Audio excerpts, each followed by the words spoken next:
نحمدہ و نصلی علی رسولہ الکریم اما بعد بسم اللہ الرحمن الرحیم۔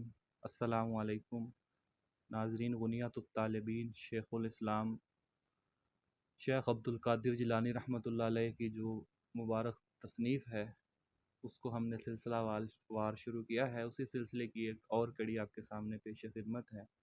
احباب سے گزارش ہے ویڈیو کو لائک اور شیئر کریں اور چینل کو سبسکرائب کر دیا کریں۔ تو آج ہم تیسرے باب میں پہنچے ہیں، حج کا بیان۔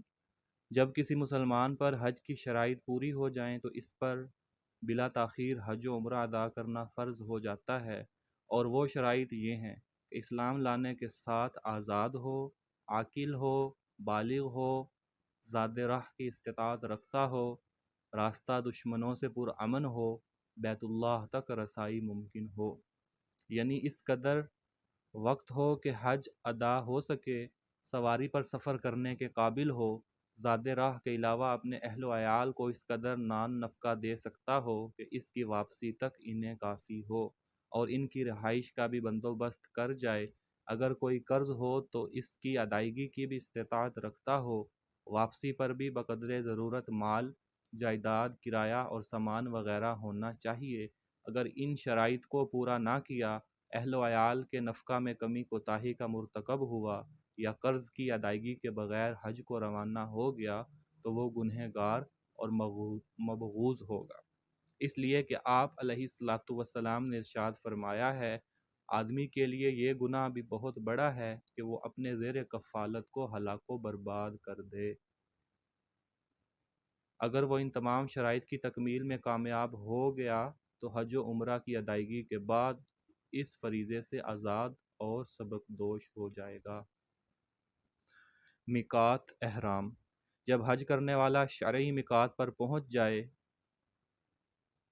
یعنی اہل مشرق ذات عرق پر پہنچے، اہل مغرب جفا پر، اہل مدینہ ذوالحلیفہ پر، اہل یمن یلملم پر، اور اہل نجد کرن المنازل پر، تو غسل کرے اور صفائی حاصل کرے۔ اگر پانی نہ ہو تو تیمم کر لے اور ایک چادر سے ازار تہ باندھ لے اور دوسری اوپر اوڑھ لے، جبکہ دونوں چادریں سفید اور پاک ہوں،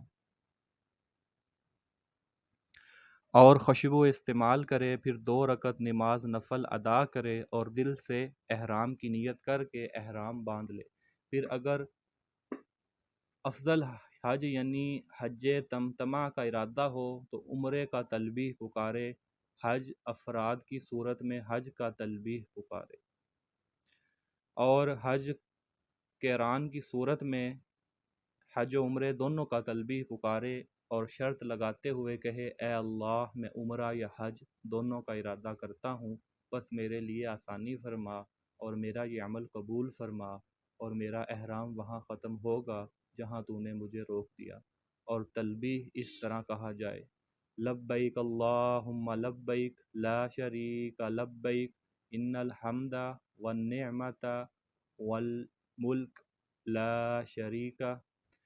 اے اللہ، میں حاضر ہوں، تیرا کوئی شریک نہیں، میں حاضر ہوں، بے شک ہر قسم کی تعریف اور انعام تیرے لیے ہے، اور ملک بھی تیرا ہے، تیرا کوئی شریک نہیں۔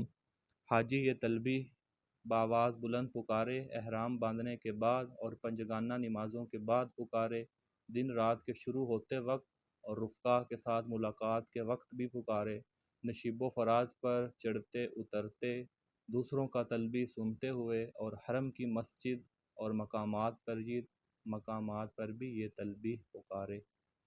تلبیہ سے فراغت کے بعد نبی اکرم صلی اللہ علیہ وسلم پر درود و سلام اور اپنے لیے جو چاہے وہ مانگے۔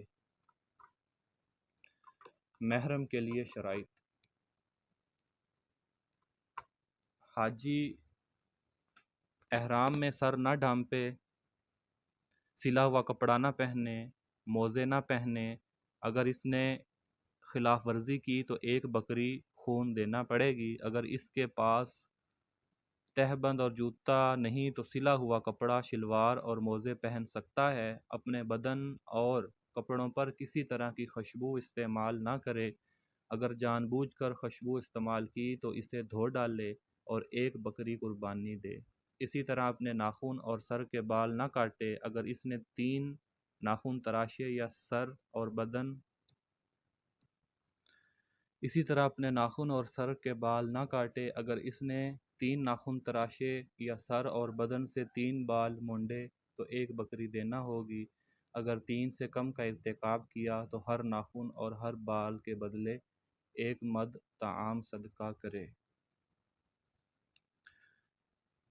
محرم یعنی کہ جو احرام کی حالت میں ہو، نہ اپنا نکاح کرے نہ ہی کسی کا نکاح کرائے، البتہ اپنی عورت کے پاس آمد و رفت رکھ سکتا ہے، اور اپنی بیوی یا لونڈی سے فرج یا غیر فرج میں جمع نہ کرے۔ اگر عقبہ کو کنکر مارنے سے قبل جمع کر بیٹھا تو اس کا حج باطل ہو گیا۔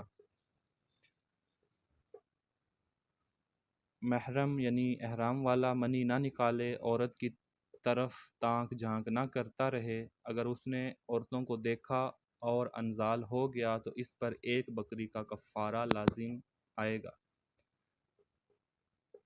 محرم جانور اور ان کے بچوں کا شکار نہ کرے، جانور خواہ حرام ہوں یا حلال ہوں، اور نہ ہی اس شکار کا گوشت کھائے جو اس کے لیے یا اس کے ایما پر یا اس کے بتانے اور مدد کرنے سے ذبح کیا گیا ہو، جیسا کہ اس نے ذبح کرانے کے لیے اسے پکڑا ہو یا ذبح کرنے کی چھری دی ہو یا اس طرح کے تعاون کا کوئی اقدام کیا ہو، تو اس ارتکاب پر شکار کے ہم مثل چوپایا قربانی دینا پڑے گا۔ جیسا کہ شتر مرغ ہو تو اونٹ کی قربانی دینا پڑے گی، جنگلی گدھا زیبرا ہو تو گائے کی، جنگلی گائے یا بیل وغیرہ ہو تو عام گائے بیل کی، اگر ہرن یا لومڑی ہو تو پہاڑی بکری کی، اگر بجو ہو تو مینڈے کی، خرگوش ہو تو بکری کی، جنگلی چوہا ہو تو 4 ماہیبہ بکری کی، اگر ساندھ سو سمار ہو تو بڑے کے مقابلے میں بکری کا بڑا بچہ اور چھوٹے کے مقابلے میں بکری کا چھوٹا بچہ دے۔ تمام حالتوں میں ہم مثل کا خیال رکھے، اگر کبوتر ہو تو فی کبوتر 1 بکری قربانی دے، اگر ان میں سے کسی کی مثل نہ ملے تو اس کی قیمت صدقہ کرے، قیمت کا تعین 2 عادل مسلمان کریں گے۔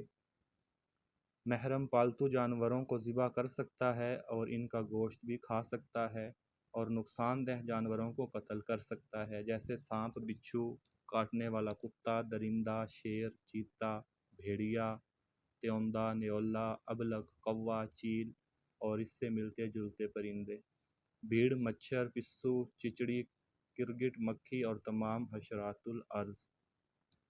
اگر چیونٹیاں تکلیف دیں تو ان کو بھی مارنا جائز ہے، اور ایک روایت کے مطابق جو لیح کا مارنا بھی جائز ہے، اور دوسری روایت کے مطابق جوں لیح کے مارنے پر حت المقدار صدقہ کرے۔ حرم کے جانور نہ مارے، وگرنہ وہی کفارہ دینا ہوگا جو حالت احرام میں شکار کے مرتکب پر ہے۔ حرم کے کسی درخت کو نہ کاٹا جائے نہ اکھاڑا جائے، وگرنہ بڑے درخت کے بدلے گائے دینا پڑے گی اور چھوٹے درخت کے مقابلے میں 1 بکری دینا ہوگی۔ یہی حکم حرم مدینہ کے شکار اور درخت کا ہے کہ یہ اس حرم پر حرام ہے، مگر اس کا تاوان یہ ہے کہ جو شخص مدینے میں ایسا کرے اس کے کپڑے وغیرہ چھین لیے جائیں، اور چھپنے والے کے لیے یہ حلال اور مباح ہوں گے۔ چھیننے والے کے لیے حلال اور مباح ہوں گے اس شخص کے کپڑے جو حرم کے درختوں وغیرہ کو کاٹے۔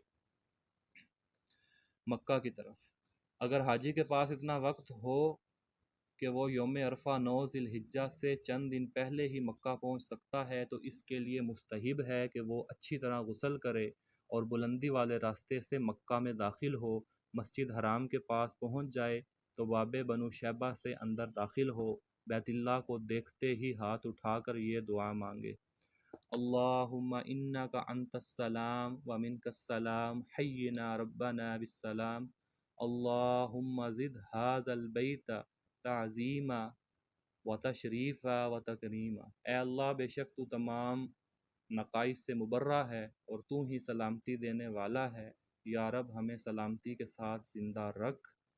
اے اللہ، اس گھر کی عظمت، شرافت، کرامت، ہیبت اور نیکی میں اضافہ فرما، اور جن لوگوں نے یہاں حاضری دی اور حج کیا ان کی عظمت، شرافت اور ہیبت میں بھی اضافہ فرما۔ اے اللہ، تیری تعریفات کثرت سے ہیں، کیونکہ تو ہی ان کے لائق ہے، اور وہ تعریفات تیرے جاہ و جلال کے شایان شان ہیں۔ اللہ کا شکر ہے جس نے مجھے اپنے گھر تک پہنچایا اور اس گھر کی زیارت کے قابل سمجھا۔ ہر حال میں ہم اللہ کی تعریف کرتے ہیں۔ اے اللہ، تو نے اپنے گھر کے حج کے لیے ہمیں بلایا ہے اور ہم بھی اسی مقصد کے لیے آئے ہیں۔ اے اللہ، میرا حج قبول ہو، میرے گناہ دور ہوں، میرے معمولات درست ہوں، تیرے علاوہ کوئی عبادت کے لائق نہیں۔ یہ دعا بلند آواز سے پڑھی جائے، پھر حاجی طواف قدوم کرے اور اپنی چادر دائیں بغل کے نیچے سے نکال کر بائیں کندھے پر ڈال دے۔ دایاں کندھا ننگا ہو جبکہ بایاں کندھا ڈھمپا ہوا ہو۔ طواف کے بارے میں شیخ لکھتے ہیں، حاجی حجر اسود کے پاس آ کر اسے چھوئے، اگر ممکن ہو تو بوسہ دے، وگرنہ ہاتھ پھیر کر ہاتھ کو ہی چوم لے۔ اگر بھیڑ کی وجہ سے یہ بھی ممکن نہ ہو تو دور سے ہی حجر اسود کی طرف اپنے ہاتھ سے اشارہ کرے اور یہ کلمات کہے، بسم اللہ واللہ اکبر، اللہ کے بابرکت نام سے جو اللہ سب سے بڑا ہے۔ اے اللہ، میں تجھ پر ایمان لایا، تیری کتاب کی تصدیق کی، تیرے وعدے کو پورا کیا، تیرے نبی کی سنت پر چلا اور اپنے دائیں جانب سے طواف شروع کر دے۔ اسی طرح کہ حجر اسود سے حالت رمل میں چلتا ہوا باب بیت الحرام سے ہوتا ہوا حتیم میں جس میں بیت اللہ کا پرنالہ ہے گزرے، چھوٹے قدم رکھ کر تیز تیز چلنے کو رمل کہتے ہیں، اور رکن یمانی تک پہنچ کر اس پر ہاتھ پھیرے مگر چومے نہیں، پھر حجر اسود تک جا پہنچے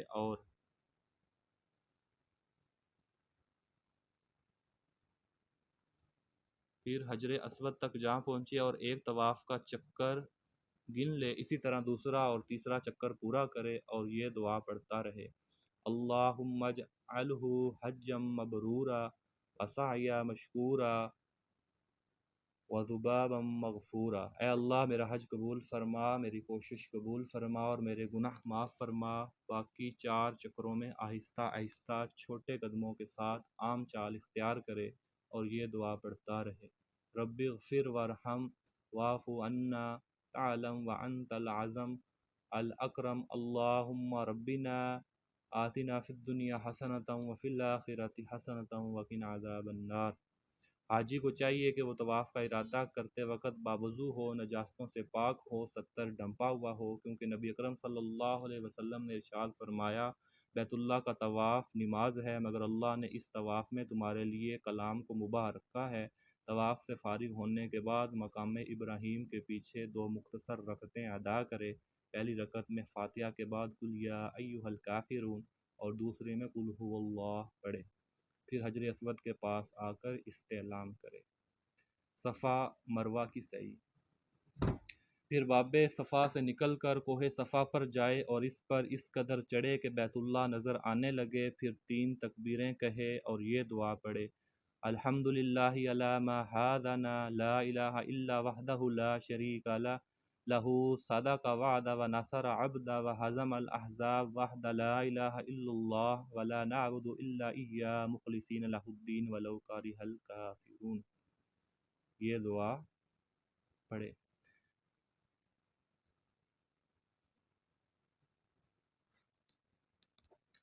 منع کی طرف، پھر جب ترویہ کا دن آئے یعنی یوم الترویہ ذوالحجہ کی 8ویں تاریخ، تو مکہ ہی سے اپنی قیام گاہ سے حج کا ارادہ باندھے اور منع میں ظہر، عصر، مغرب اور عشاء کی نمازیں ادا کریں، منع میں ہی رات گزاریں اور وہیں صبح کی نماز پڑھیں۔ عرفات کی طرف، پھر سورج نکلنے کے بعد لوگوں کے ساتھ میدان عرفات میں جہاں لوگ وقوف کرتے ہیں چلا جائے۔ زوال کے بعد امام لوگوں کو خطبہ دے گا جس میں عصری ضروری مسائل بتائے گا، جیسا کہ وقوف عرفات، قیام اور اس کا وقت، عرفات سے روانگی کا وقت، مزدلفہ میں مغرب و عشاء کا جمع کرنا، مزدلفہ میں رات گزارنا، وہاں سے منع کو روانہ ہونا، منع میں شیاطانوں کو کنکریاں مارنا، قربانی کرنا، سر منڈوانا، طواف افاضہ وغیرہ کرنا۔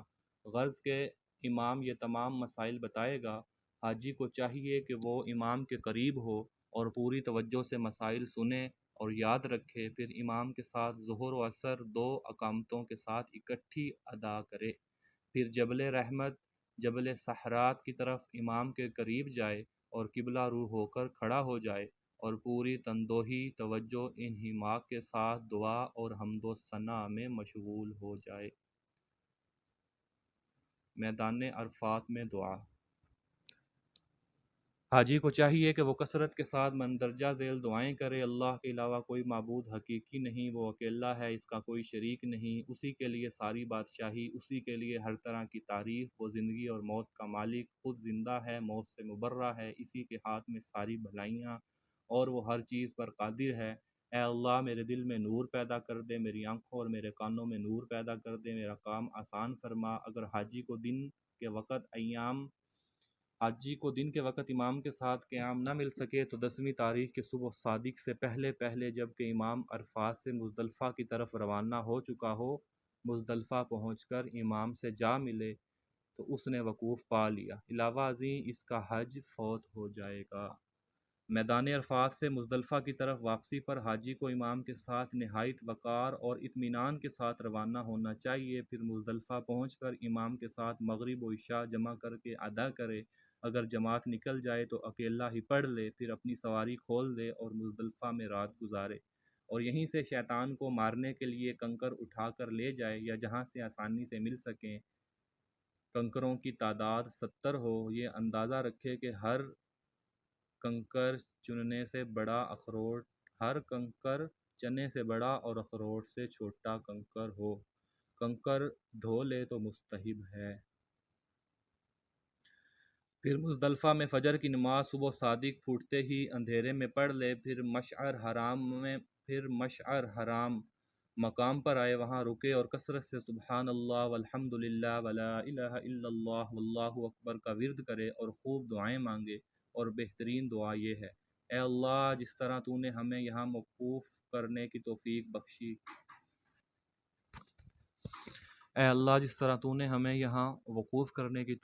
بخشی اور یہ مقام دکھایا، اسی طرح ہدایت کی روشنی ہمیں اپنے ذکر کی توفیق بھی بخش، ہمارے گناہ معاف فرما اور ہم پر اپنا رحم فرما، جیسا کہ تو نے اپنے ان الفاظ کے ساتھ وعدہ فرمایا ہے۔ اور تیری بات حق ہے، ارشاد باری تعالیٰ ہے، جب تم عرفات سے لوٹو تو مشعر حرام کے پاس اللہ کا ذکر کرو، اور ایسے ذکر کرو جیسے اس نے تمہیں ہدایت دی ہے، اگرچہ تم اس سے قبل گمراہی میں سے تھے۔ پھر وہاں سے واپسی کرو جہاں سے لوگ واپسی کرتے ہیں، اور اللہ سے معافی طلب کرو، بے شک وہ بخشنے والا رحم کرنے والا ہے۔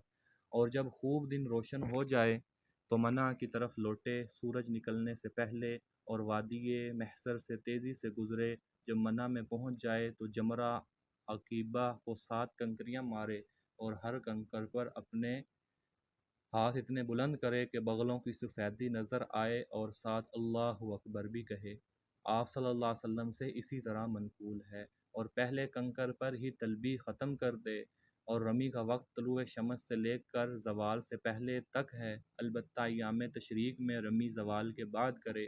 رمی سے فارغ ہو کر قربانی ذبح کرے، اگر پاس ہو تو، اور سر کے تمام بال منڈوائے یا کتروائے۔ عورت چند پوروں کے بقدر بال کتروائے، پھر مکہ چلا جائے اور وضو و غسل کرے اور طواف زیارت کی نیت کر کے طواف کرے، اور مقام ابراہیم کے پیچھے 2 رکعت نماز ادا کرے۔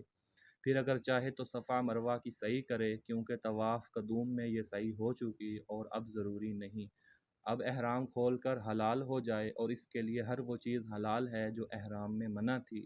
پھر زمزم پر جا کر خوب سیر ہو کر پانی پیے اور یہ دعا مانگے: اے اللہ اسے ہمارے لیے نفع مند، علم کشا، رزق سرابی اور ہر بیماری سے شفا کا ذریعہ بنا، اور اس سے ہمارا دل دھو دے، اور اس کو اپنے خوف سے بھر دے۔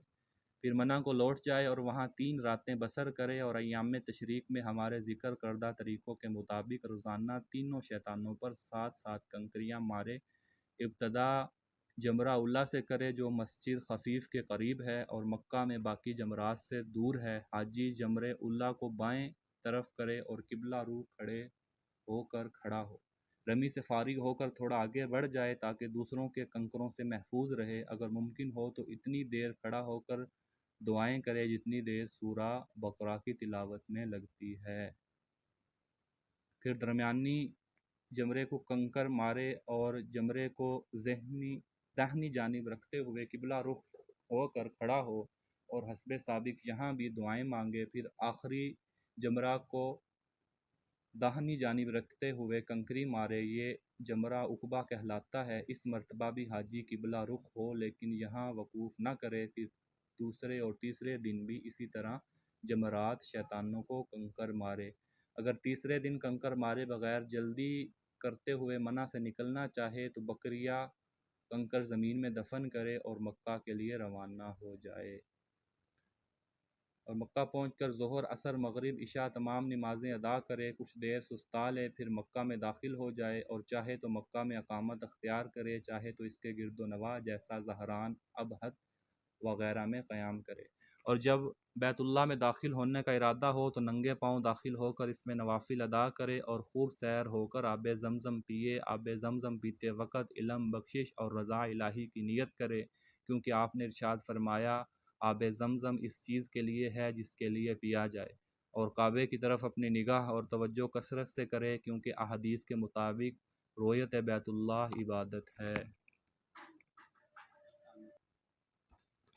پھر طواف وداع کیے بغیر مکہ سے رخصت نہ ہو، پھر حجر اسود اور باب کعبہ کے درمیان کھڑا ہو کر یہ دعا مانگے: اے اللہ، یہ تیرا گھر ہے اور میں تیرا بندہ ہوں اور تیرے بندے اور بندی کا بیٹا ہوں۔ تو نے اپنی ایک مخلوق کو میرے تابع بنا کر مجھے اس پر سوار کیا اور مجھے اپنے شہر کی سیر کراتے ہوئے اپنی توفیق سے مکہ پہنچایا اور مناسک حج کی ادائیگی میں میری اعانت فرمائی۔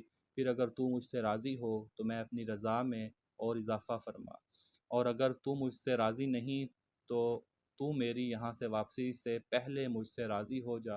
اگر تو نے مجھے اپنا گھر چھوڑنے کی اجازت دی ہے تو مجھے اسی حال میں رخصت فرما کہ تیرے علاوہ کسی اور کا دامن نہ پکڑوں اور تیرے گھر کے علاوہ کسی دوسرے گھر کی آرزو نہ کروں۔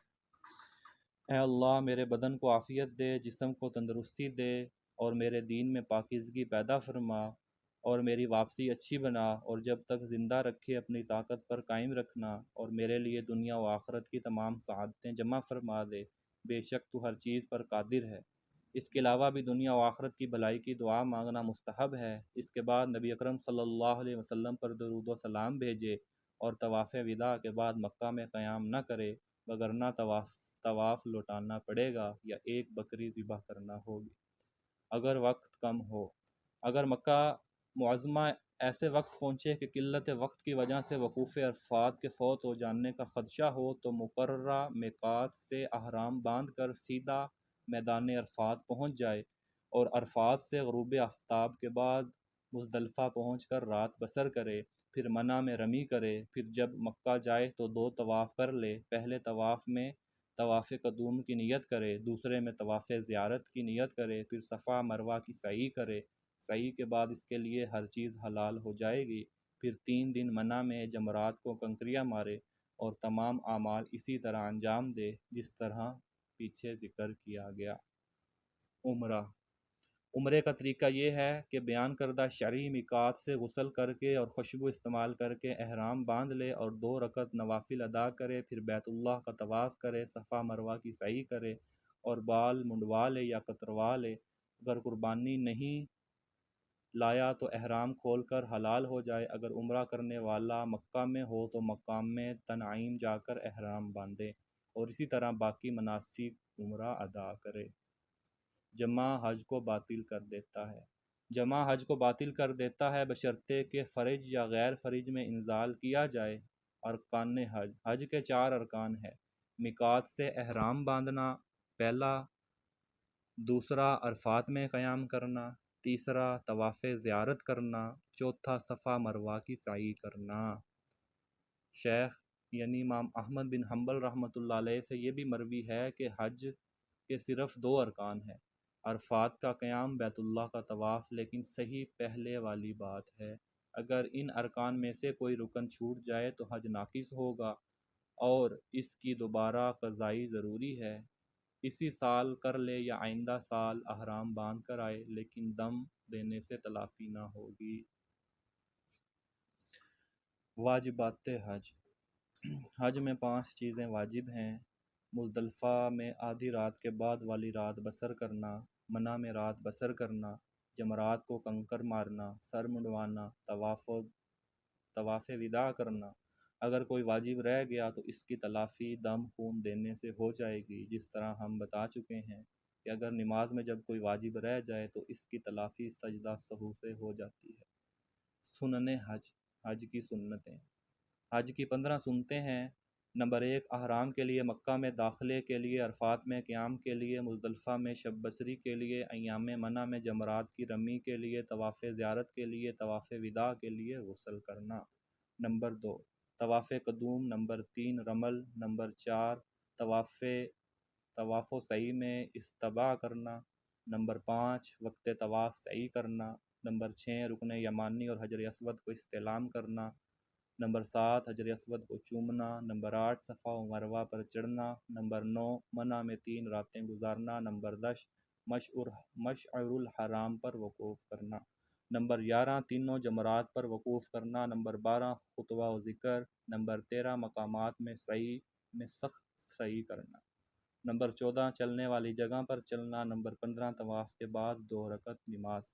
اگر ان سنتوں کو چھوڑ دیا یا کسی ایک کو نہ کر پایا تو افضلیت سے محروم ہوگا، مگر کوئی کفارہ وغیرہ لازم نہیں آئے گا۔ ارکان عمرہ۔ عمرے کے 3 ارکان ہیں: احرام، طواف، سعی۔ واجبات عمرہ۔ عمرے میں صرف سر منڈوانا یا کتروانا واجب ہیں۔ بال۔ سنن عمرہ۔ بوقت احرام غسل کرنا اور طواف اور سعی میں مسنون ذکر و دعا کرنا۔ مندرجہ بالا چیزوں کے متروک ہونے کا حکم حج کے مسائل میں ہم ذکر کر آئے ہیں۔ مدینے کی طرف۔ اگر حاجی پر اللہ تعالیٰ لطف و کرم اور عافیت کے ساتھ احسان فرمائے اور مدینے پہنچ جائے تو اس کے لیے مستحب ہے کہ مسجد نبوی میں تشریف لے جائے۔ مسجد نبوی میں داخل ہوتے وقت یہ دعا پڑھے: اے اللہ، ہمارے آقا حضرت محمد صلی اللہ علیہ وسلم اور ان کی آل پر رحمتیں نازل فرما اور اپنی رحمت کے دروازے میرے لیے کھول دے اور مجھ سے عذاب کے دروازے بند کر دے۔ تمام تعریفیں اللہ ہی کے شان ہیں جو تمام جہانوں کا رب ہے۔ پھر قبر نبوی کے پاس آئے اور قبر کے سامنے قبلے کے درمیان ہو اور زائر قبلے کی طرف پشت کر کے کھڑا ہو، یعنی قبلے کی طرف پشت ہو اور منہ قبر کی طرف ہو اور اس طرح کھڑا ہو۔ جب قبر اس کے سامنے اور منبر اس کے بائیں جانب ہو اور منبر کے قریب کھڑا ہو کر درمیانی آواز کے ساتھ یہ کہے: اے نبی صلی اللہ علیہ وسلم، آپ پر اللہ کی سلامتیاں، رحمتیں، برکتیں نازل ہوں۔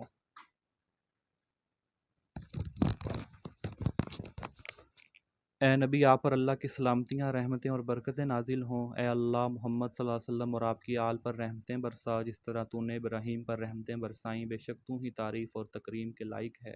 اے اللہ، ہمارے سردار حضرت محمد صلی اللہ علیہ وسلم کو وسیلہ، جنت کا بلند مقام میں فضیلت اور بلند درجہ اور مقام محمود عطا فرما، جس کا تو نے ان سے وعدہ فرمایا ہے۔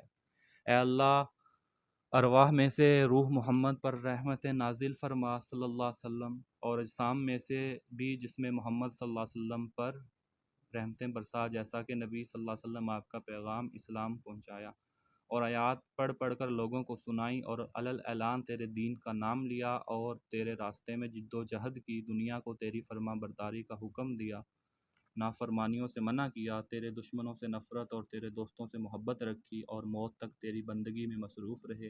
اے اللہ، تو نے اپنی کتاب میں اپنے نبی کے لیے فرمایا: اگر لوگ اپنی جانوں پر ظلم کرنے کے بعد آپ کے پاس آتے ہیں اور اللہ سے معافی مانگتے ہیں اور رسول اللہ بھی ان کے لیے دعا و استغفار کرتے ہیں تو یقیناً وہ اللہ کو بہت توبہ کرنے والا اور رحم کرنے والا پائیں گے۔ اے اللہ، میں تیرے نبی کے پاس آیا ہوں، اپنے گناہوں کی تجھ سے معافی مانگتا ہوں، تجھ سے توبہ مانگتا ہوں، تجھ سے التجا کرتا ہوں کہ تو میرے لیے مغفرت واجب فرما دے، جیسا کہ تو نے اس کے لیے مغفرت واجب فرمائی جو آپ صلی اللہ علیہ وسلم کے پاس آپ کی زندگی میں آیا، اپنے گناہوں کا اقرار کیا اور آپ نے بھی اس کے لیے مغفرت اور دعا طلب کی، اور یا اللہ تو نے اسے بخش دیا۔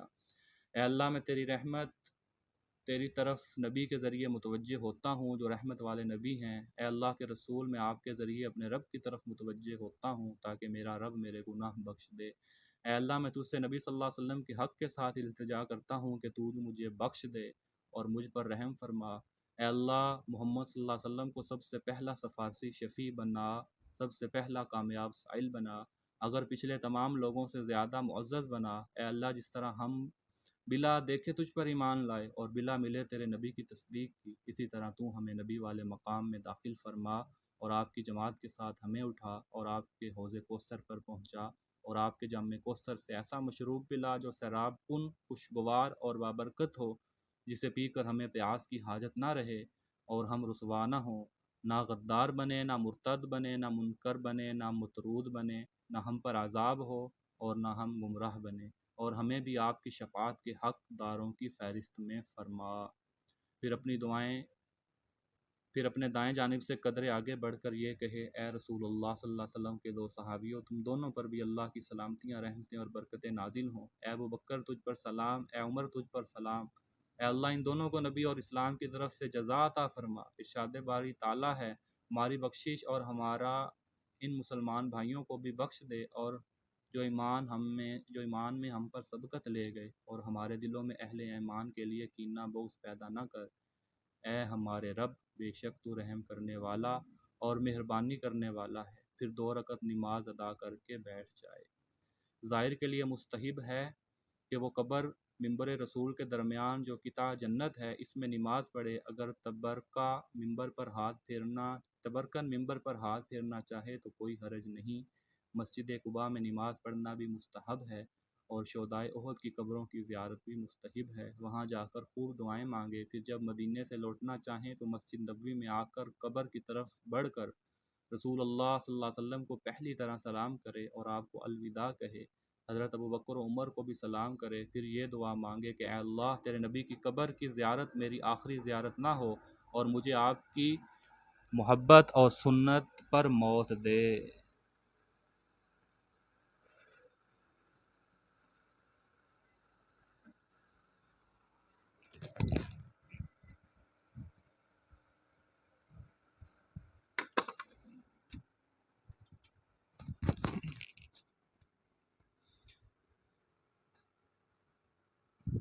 تو سامعین، یہ ہمارا حج کا بیان تھا، جس کے اندر ہم نے حج کے آداب، فرائض، واجبات، حج کے مسائل، عمرہ کے مسائل اور حج سے متعلق فضیلتیں اور ان کے جو بھی جملہ مسائل تھے ان کے بارے میں شیخ الاسلام کی جو تحریر ہے غنیۃ الطالبین میں آپ کے سامنے ہم نے مکمل طور پر رکھ دی ہے۔ انشاءاللہ ہم اسی طرح یہ سلسلہ جاری رکھیں گے۔ ویڈیو کو لائک اور شیئر کریں، چینل کو سبسکرائب کریں۔ اگر میری آپ کوئی غلطی دیکھتے ہیں تو اس کو برائے مہربانی نظر انداز کریں کہ میں بھی انسان ہوں۔ اگر آپ کوئی اچھا مشورہ دینا چاہتے ہیں کہ میں اپنی اس سلسلے کو بہتر کر سکوں تو آپ کا میں بے حد ممنون رہوں گا۔